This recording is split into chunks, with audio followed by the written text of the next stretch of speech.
تلک الرسل فضلنا بعضهم علی بعض، ایک بہت اہم قانون بیان ہو رہا ہے، ان رسولوں میں سے ہم نے بعض کو بعض پر فضیلت دی ہے. یہ میں پہلے بیان کر چکا ہوں کل.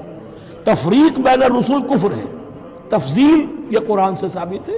کوئی افضل ہے اور کوئی مفضول ہے، کسی کو کسی اعتبار سے فضیلت ہے، کسی کو کسی اور اعتبار سے فضیلت. جزوی فضیلت ہے مختلف لوگوں کی ہو سکتی ہے، کلی فضیلت تمام انبیاء اور رسول پر محمد رسول اللہ کو حاصل ہے. تلک الرسل فضلنا بعضهم علی بعض منهم من کلم اللہ، ان میں سے وہ بھی تھے جن سے اللہ نے کلام فرمایا، حضرت موسیٰ علیہ السلام. ورفع بعضهم درجات، اور بعضوں کے اور کسی اعتبار سے درجات بڑھا دیے. وآتینا عیسی ابن مریم، اور ہم نے عیسیٰ ابن مریم کو البینات بڑے کھلے معجزے دیے. وأیدناہ بروح القدس، اور ان کی مدد فرمائی حضرت جبرائیل کے ساتھ. وَلَوْ شَاءَ اللَّهُ مَا اقْتَتَلَ الَّذِينَ مِن بَعْدِهِمْ مِن بَعْدِ مَا جَاءَتْهُمُ الْبَيِّنَاتُ، لیکن اللہ چاہتا تو یہ آپس میں نہ لڑتے جھگڑتے، نہ یہودیوں کی آپس میں جنگیں ہوتی، نہ یہودیوں اور نصرانیوں کی ہوتی، نہ نصرانیوں کے فرقے ایک دوسرے سے لڑتے.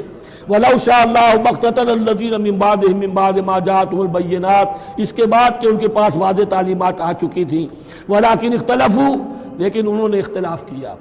فَمِنْهُمْ مَنْ آمَنَ وَمِنْهُمْ مَنْ كَفَرَ، ان میں وہ بھی ہیں جو ایمان لے آئیں گے اور ان میں وہ بھی ہیں جو کفر پر اڑ گئے ہیں. وَلَوْ شَاءَ اللَّهُ مَا اقْتَتَلُوا، اگر اللہ چاہتا ان پر لازم کر دیتا، یعنی جبراً تکوینی طور پر، تو اختلاف نہ کرتے جھگڑتے نہ. وَلَٰكِنَّ اللَّهَ يَفْعَلُ مَا يُرِيدُ، لیکن اللہ تو کرتا ہے جو چاہتا ہے.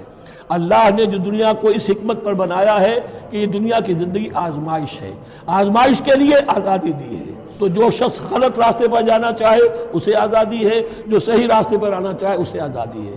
بارک اللہ لی و لکم فی القرآن العظیم ونفعنی وإیاکم بالآیات والذکر الحکیم.